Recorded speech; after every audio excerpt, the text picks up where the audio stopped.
Collector's Diary, another episode. I thought I'd go old school and just do one talking while sitting on the desk by the computer, that sort of thing. I just feel like I've done that for ages, and I've got one of my oldest t-shirts on, so you'll have to sort of deal with it, really. It is what it is. So it's not going to be a piecemeal thing like we used to do. Good fun. Ray Bradbury, a while ago, I did a little video about Ray Bradbury in A format paperback, and I was saying that I can't really get on with some of the sort of font sizes in some of the older ones, and some of the print isn't so good. So I did some looking online, and I thought I'll try and pick up some Bradburys I don't have in hardcover. I already have some, but I thought I'll try and pick up a few more. And this is one I got recently, and that's the Illustrated Man, one of my favourite collections, and that's a Grafton from about 1986. They did a load of these, and this is in pretty good nick actually, and I'm waiting for another one to come. I managed to get the Golden Apples of the Sun as well, which is the one that I've got, which is really not very good inside, even though outside is pristine. And yeah, they did a few of these, and very plain, but I do like very plain books. Look at that, beautiful, lovely. And that was a bit of a snip, a nice white paper, gorgeous, looks unread, not going to complain about that. There is more Bradbury to come in this, but you know, you stack books up, you got to put the big ones at the bottom. This is the thing. Something that I got a while ago, which I used to have when it first came out, and I was given it free by the rep for the publishing company, which is Unwin, my old friend Jim, who's lived next door to me, and this dates back to the late 80s. And this is a writer I met once, and I've just realised this book is signed, and he's a very nice guy, and I read one of his first stories in Interzone, the first Interzone anthology way back, and this is The Child Garden by Jeff Ryman in Unwin, first edition, and I say this one's signed, which is really nice. So there you go. And I have read this, and I don't know why I got rid of it. It's pretty good. It's a Golax Masterwork now, and beautiful book. Look at that. And I picked that up really cheaply, and I've not read anything new by him for a while, but he's got a new book coming out this year, so I might snip that up because he's really good, and he was a nice guy when I met him. Somebody I have met, of course, and do know and did an interview with on the channel. It's the very wonderful Chris Beckett. What? You don't know who Chris Beckett is? One of the greatest SF writers in contemporary Britain. And I got this for £2 in the online sale at New Con Press. You don't know who New Con Press is? Come on. One of Britain's best small presses. And this is the Peacock Cloak.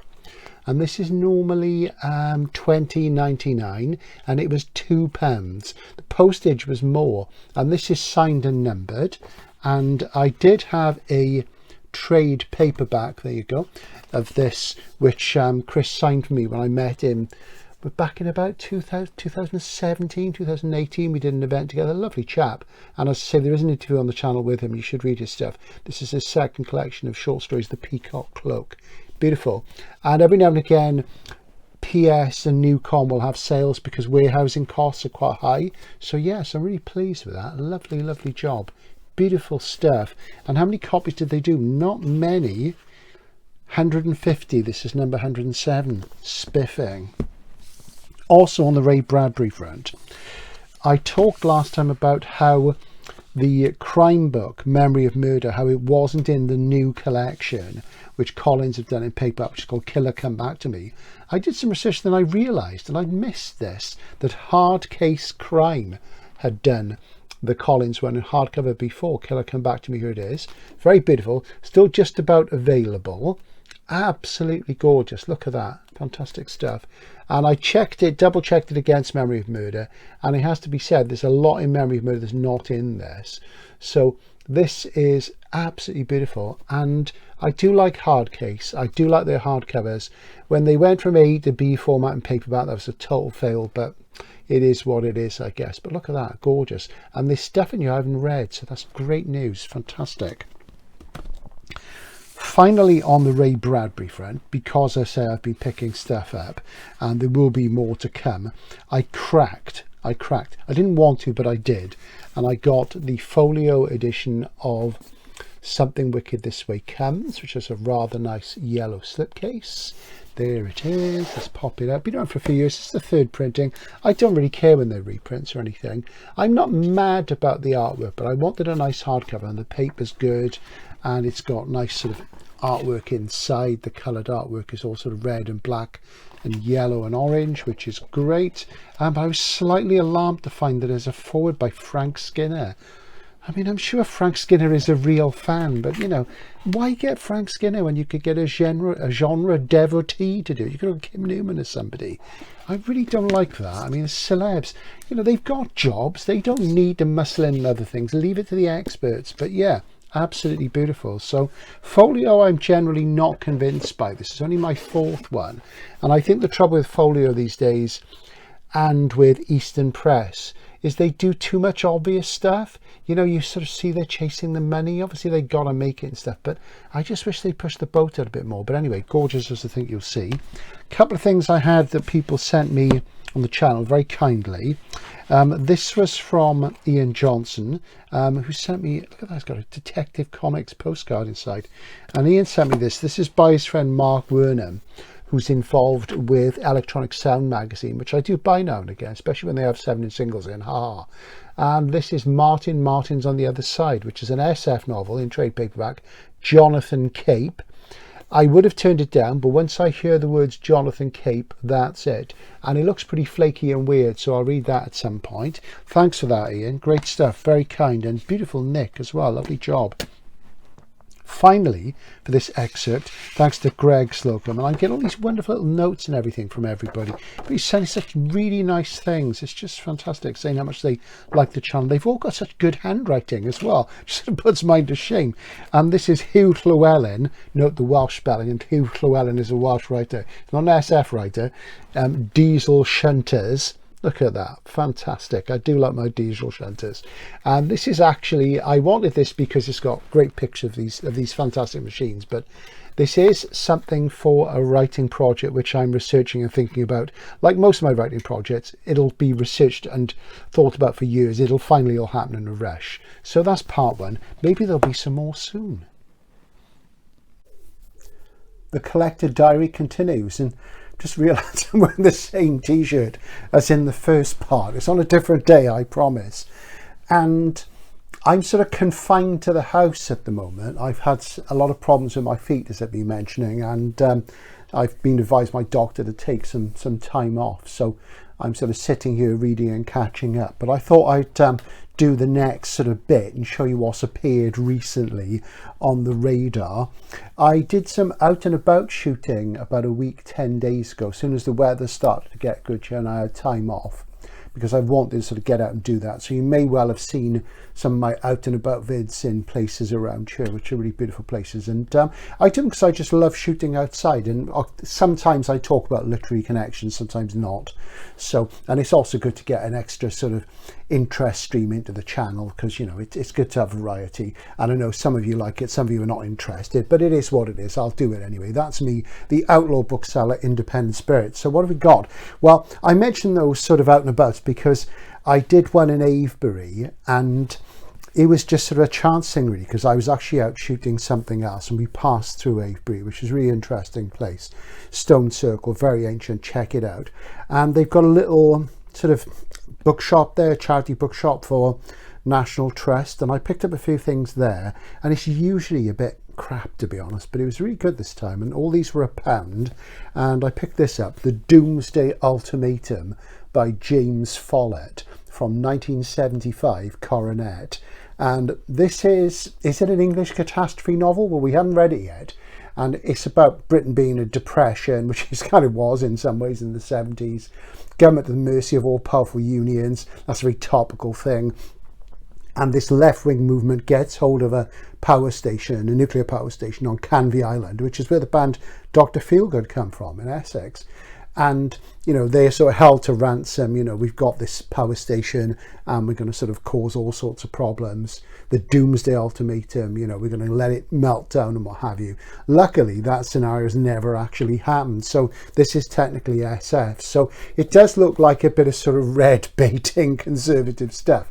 But it was good, Nick. I've not come across it. And I am interested in obscure British catastrophe novels and related. So it'll be interesting to see how far that goes. It could be it'll just end up as a kind of techno thriller, but we'll see.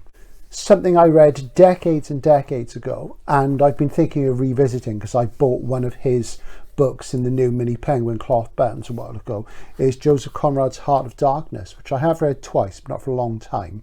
And I got rid of a load of my classics probably about 10 years ago, because you can always get them again. I instantly regretted it and I saved some space, but you know, there's been a blank space on the wall in the hideout facing me ever since, and I've been thinking, why did I do that? But a lot of them had got quite ratty, and this is a really nice 70s Penguin modern classic of Heart of Darkness.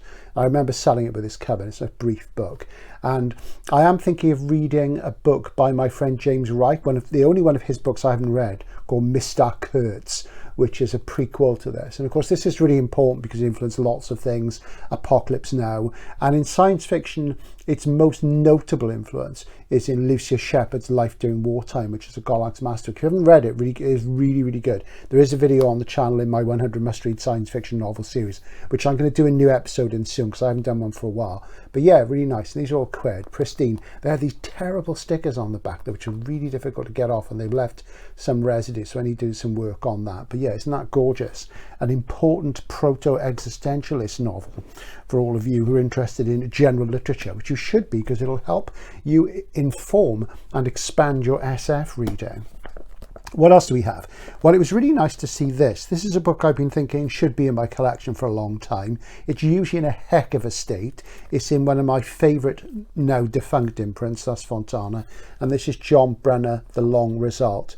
Absolutely lovely copy. Not an uncommon book, but for a quid and in this condition, fantastic. And I've not read any Brunner for a long time, and I'm leery of being a completist. I say I've not read any for a long time. I reread, which one was it? The devil is it called? Times Without Number. I reread that about a year ago in the new British Library issue, and it wasn't as good as I remembered, but I am keen to go back to some of John's work because it's been a long time, and I am thinking it's time to reread the major novels and get a few of the small ones under my belt, because it has been ages. And he, you know, he's an important figure. He died very young. It's very sad. Met him once, lovely man, very urbane, sophisticated and cool. You know, he was one of those people who thought, wow, this guy's cool. And I was delighted also to get from his oeuvre this, The Squares of the City, again in Fontana. Now, I read an old Penguin of this back in the early 80s, and it's based around a chess game. And normally, I did pick one of these up a while ago from eBay, and somebody put polythene or plastic or PVC of some of the cover, a slightly bendy spine. It's the best one I'd seen for ages, but this one is absolutely pristine, absolutely gorgeous. So absolutely lovely cover design as well. And I do like things based around chess games. I can play chess, I'm no good at it, but I think that's an interesting approach to have. And game-based books in SF, whether they're from Philip K. Dick or Barry Milesberg or Walter Tevis. Actually, Walter Tevis, did he ever do a game-based SF book? He didn't, did he? Because he did SF or books about games like The Colour of Money, The Hustler, and Queen's Gambit, which is a fantastic novel, much better than the TV series. So yeah, so that's really nice to have. So the one I bought a while ago, I'm going to use it as a reading copy and keep this one nice and spiffing. Super. What else do we have? Well, somebody who I really love, and I've done one video about her work way back in the early days of the channel. I watched it the other day. It's not very good. I need to do a new one, so I'm going to do one soon. Is the incredibly wonderful Chelsea Quinn Yarbrough, who is one of the few authors I'd like to meet who's still alive and I haven't met. I don't suppose I ever will. She does keep quite a distance between herself and her fans, it seems to me, and that's absolutely fine. And there's a good reason for that, which I'll go into when I do a video about her work. And I just decided to pick some of her stuff up from Amazon that I don't have. She's a huge oeuvre. She started sort of publishing in the early 70s. And I've read in the region of 35 to 40 books by her. She's written over 100, uses several pseudonyms, and she's written all sorts of things: fantasy, science fiction, horror, westerns, crime novels, history. She's absolutely brilliant. She really is a fantastic storyteller. Never had much of a publishing career in the UK, and she's just amazing. So I'm just going to take you through these now. And this is a historical horror novel called Immortal Glamour in Juno Books. This is the last one in the warehouse, and look at that. It looks like a publisher's return. It looks like it's been in a bookshop for ages, then got returned, and so Amazon got hold of it. But I'm really pleased to have it. This was first published in the 70s.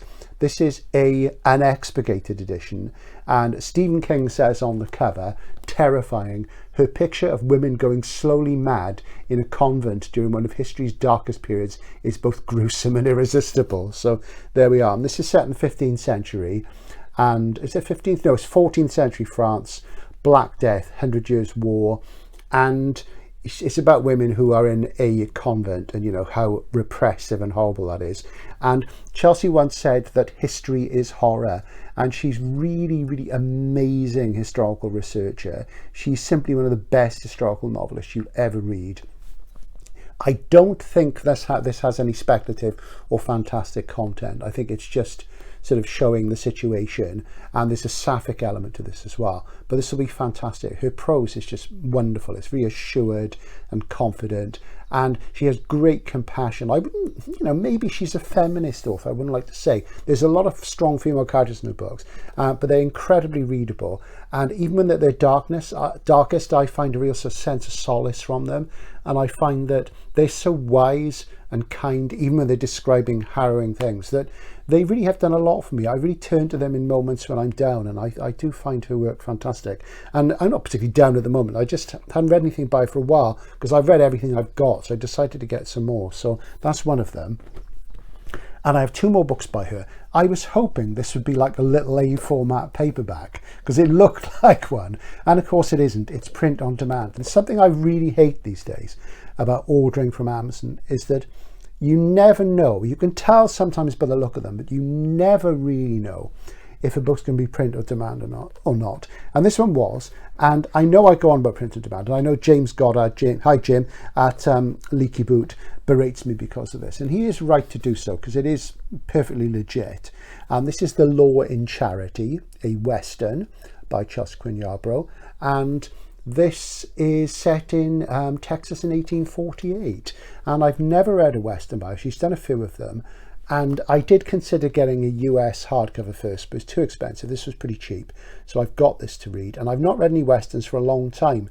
And funnily enough, of course, Cormac McCarthy died recently, and he wrote one of the great revisionist Westerns, Blood Meridian, which is fantastic. So I look forward to that. And that will be a nice little change. I am going to do a little video about Westerns at some point, because it is interesting. I saw a review the other day on Amazon of the Library of America Westerns collection. Library of America do these really nice hardcover omnibuses of various writers and themes. And somebody was saying, oh, you know, this is riddled with cliches.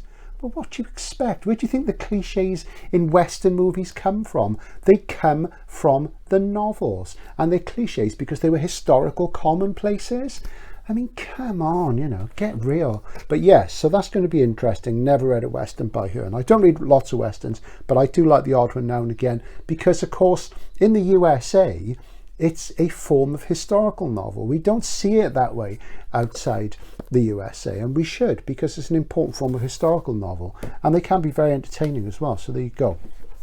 Finally, for this tranche, I have another book by Chelsea, and this is something I didn't know about. She has written some history books, straight history books, under the name TCF Hopkins, and this is Empires, Wars and Battles, the Middle East from Antiquity to the Rise of the New World. So this is a fairly brief 250 pages history of the Middle East, focusing on empires, wars and battles. And I do feel I don't know enough about, I know bits and pieces, but I want something that would stitch them together. And I say Chelsea's historical research is impeccable in her books. It's absolutely amazing. She's just so good. And I don't know why she used a pseudonym for this, possibly because she's well known under the other name. I'm not certain, but I'm really looking forward to this. And there's another book I've got coming with a similar livery. This is Tor, and I was hoping this would be a prop paper. Again, it's print on demand, but it's okay. And the other one's a hardcover, so I'd be interested to see whether that's a jacketed hardcover or whether it's a print on demand hardcover. I hope it's the former. But that's going to be interesting to read. And I'll be talking about her again soon. I would say overall, most of her work, I would say, is fantasy in a very broad sense. She's done some SF, but I say I will be talking about it at some length soon. So I guess now I'm going to stop and wait for the postman for the next lot.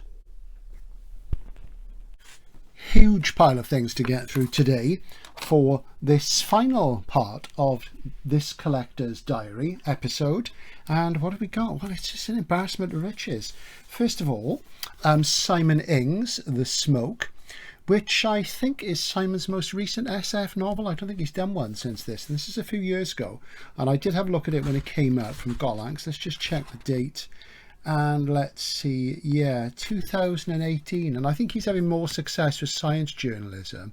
So there has been a novel for a while, and this is in his typically chewy style. I have read a bit, and yeah, about somebody churning out the parts for gigantic spaceships in a Yorkshire factory and more than that. But yeah, that's going to be interesting. I'm currently reading Wolves, his novel before this, which I'm not going to show you because it's in the other room. Similar sort of livery and jacket design. And the thing is, apart from the weight of numbers, Simon has never had good covers, even back in the day when he had really sort of sci-fi covers in the 90s. And I think that's been a big problem. But what I would say in brief is if you like M. John Harrison, he should be your next go-to guy. Simon Ing's, give him a try. Fantastic writer. And as I say, doing a lot more with science journalism these days. Well, what have we got here? D.G. Compton has been a passion of mine for a long time, and he seems to get more attention now. I mentioned him a few times, and then Matt and Bookpill mentioned him once. And the book that Matt talked about was this book, which I've got a paperback of. I read it, gosh, it must be 30 years ago, and I finally got around to getting a hardcover, and this is The Missionaries by D.G. Compton in Robert Hale. And Hale books are normally in a terrible condition, but this one's beautiful. And I got this from the very wonderful Andy Richards at Coal Tonnage Books. Hey Andy, and he's the dealer I probably bought the most off over the years. Absolutely gorgeous. So I am sort of building up my Compton hardcover collection, but it's hard because there's not many of them out there. I have a fair number, but a lot of them, when you can find, they're in a total state, and because they went to libraries a lot, and Hale books generally went to libraries, and most Hale stuff was fairly low grade, but the best books they did a Delaney, a Malmsberg, and this, and those are probably the best books they ever did. So that's The Missionaries, and this is about aliens who come to Earth to preach. And, you know, it has the sort of consequences you'd imagine, and is set in North Devon. Marvellous stuff. So I'm going to reread that because I haven't read it for decades. And I'm going to do a Compton overview at some point because I have read them all, but it's been a while for some of them. Somebody else who I'm sort of rediscovering after a long time leaving his work in the shade is the very wonderful Ian Watson, who sometimes has too many ideas for me. But this is the hardcover first edition of The Jonah Kit, his second novel. And this is in my book 100 must-read science fiction novels. And it's a great book. And the thing I remember most about it is kind of a first contact thing, and aliens making contact via cetaceans, via whales, hence the Jonah Kit, that biblical reference there. And there's also an interesting thing about, you know, that concept that the universe is just a hologram, and, you know, the real universe, there isn't one, it's just a hologram. This has got that idea in it, but slightly different, and in the 70s, early 70s. And what I really loved about this book when I first read it was that apart from the brilliant ideas, and they are absolutely fantastic, and Ian really amazing ideas, man, was that all the characters, I hated them all. They were all loathsome, and it was very enervating, but at the same time really refreshing, because what it meant is that, you know, you didn't want to root for any of them, so you got a kind of objectivity about it. And it was such a brave thing to do, to have all unlikable characters. And it's a great book, and that's why I put it in 100 must-read science fiction novels, because it's a really good novel of ideas. Fantastic stuff. And I have been sort of building up my library of hardcovers by him. I've had some for decades, but I got this recently, and this one's sort of signed, and he signed it in 83, which is about 10 years after it came out. But really, really nice. Again, Coal Tonnage. Coal Tonnage always comes through. What else do we have? Well, this is something, an anthology I got the other day, and I've been thinking about it for a while. There's 2 volumes in this series, and they're from Library of America. My usual problem with Library of America is, 1, they're not distributed in the UK anymore, which means they're a pain to get. I can't get them on the cheap with my staff discount. Curses. And 2, they've always had this thing where they use very thin paper, despite the quality of what they do.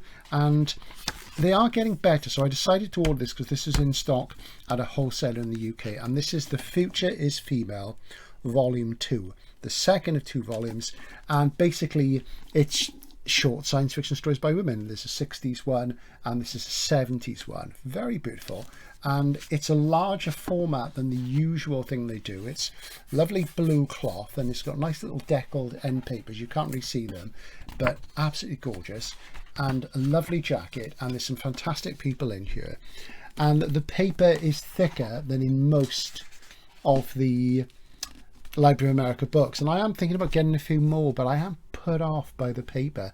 However, they do a lot of books in crime and SF which I've read and I don't have any more, or I only have them in paperback, so I'm thinking of getting some just as shelf fillers. Not that I've got any empty shelves anyway, it's a critical mass share again, so it is what it is. But just to talk to you about who's in this, there are people whose work I've read, you know, many times. Chelsea Quinn Yarbrough, Joanna Russ is in here, James Chipley Jr., Doris Bersercher, who I'm very fond of, Ursula K. Le Guin, Eleanor Arneson, who's kind of Le Guin-esque as well. She's quite interesting.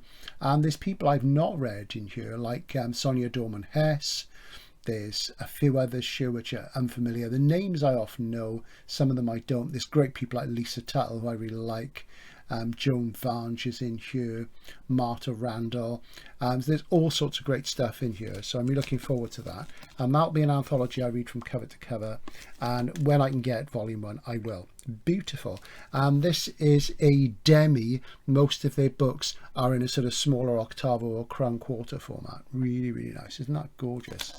Lovely, and I love that blue, so I'm very pleased with that.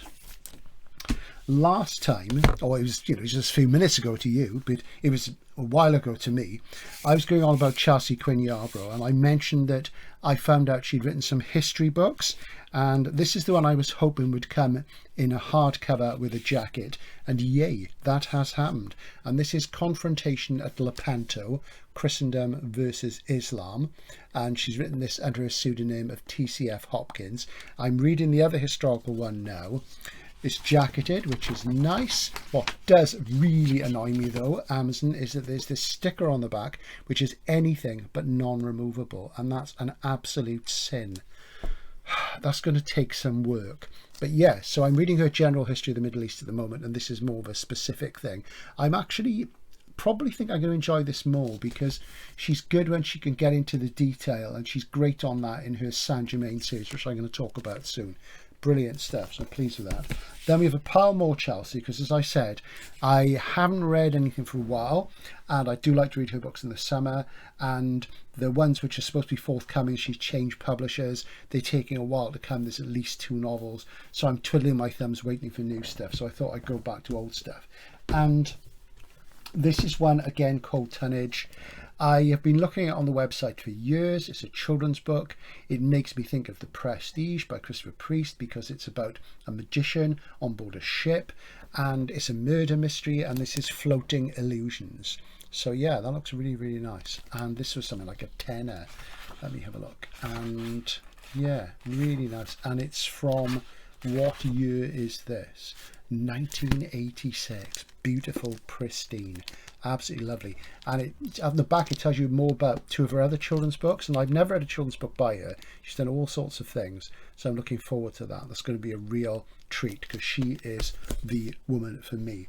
Probably my favourite living female writer of the fantastic, Chelsea. Really good. As I say, I'm going to talk about her more soon. And this is a book which I already have in paperback, but I've been again looking at this on the Cold Tonnage website for years. This is a hardcover, and this is Crusaders Torch. And there we go, in Tor. Absolutely lovely, look at that. And this is one of her historical vampire series. Now, there's a main series about the vampire Saint Germain, and then there are sidebars featuring the female characters. And basically, Yarbrough's vampires are sort of wise and urbane. They're not sort of like bloodlusty killers, and she really uses them as a way of picking out periods in history and allowing us to view them. So this is set in the early Crusades, and this will be fantastic. And yeah, absolutely beautiful. And I say I do have a paperback which I haven't read. It's a little A format, so I got this, and this is signed, which is lovely, and it's in a nice glassine wrap.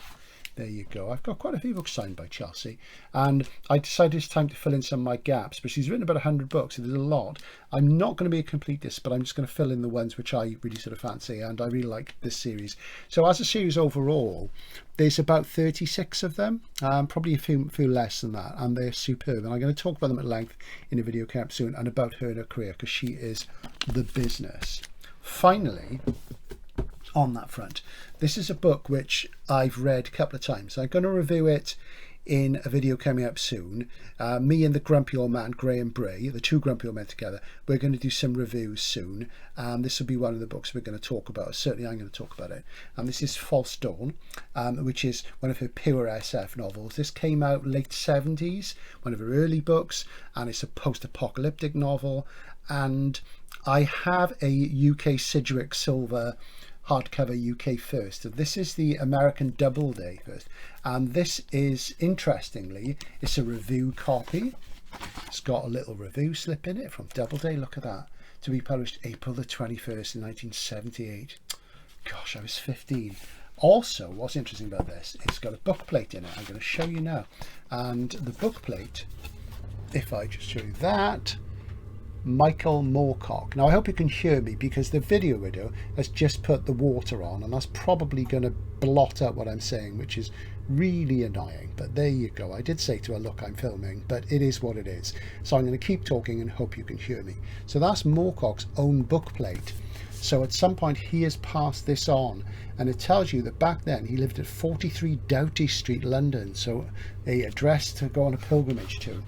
And inside there's a lengthy inscription from Chelsea to Mike, and really nice. And I'll talk about it a little bit more when I review the book, and I'll show you my other copies. So there you go. And basically what that inscription reveals is that when you're reading the book, when it comes to the swear words, the F and the C words, which are fairly liberal in this, you just get the first letter, then a dash, and that doesn't feel like Chelsea, but apparently it was the publisher's idea. Gosh, and in the 70s, I mean, ridiculous. So there you go. But yeah, great. False Dawn, great post-apocalyptic novel. As I say, review to come. Fine, an historical associational copy. Yeah. Because Mike did a quote for the cover of the first vampire novel, Hotel Transylvania. Nothing to do with the film. You can't copyright titles, and the makers of the kids' film nicked the title from Chelsea. Shocking. So as soon as you say Hotel Transylvania, you go, oh, does that mean the kids' film? Shouldn't be allowed, should it, really? There you go.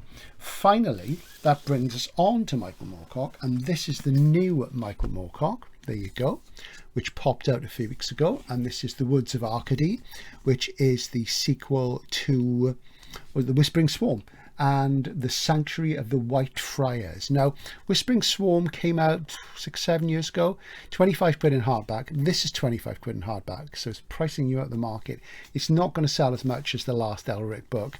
And I read the first one when it came out. I had the US first because it preceded the UK one by a while. And I have to say, I wasn't that interested in the fantasy stuff, but it's a combination of fantasy and autobiography. So the autobiographical stuff I loved, and I think there's more of that in this. But I did get a Gollancz hardcover because I sold the American hardcover, and I thought I should get this because I did go through a period with Mike where I stopped being a completist and I got rid of a few things, like Silver Heart, the one with Storm Constantine, which she barely had any input into, according to her. And yeah, so maybe I'm falling down that rabbit hole again. So that's the new Moorcock that's out there now. And as I say, it is £25, which is quite a lot. Is there a trade paperback? I think they may be in, let's see.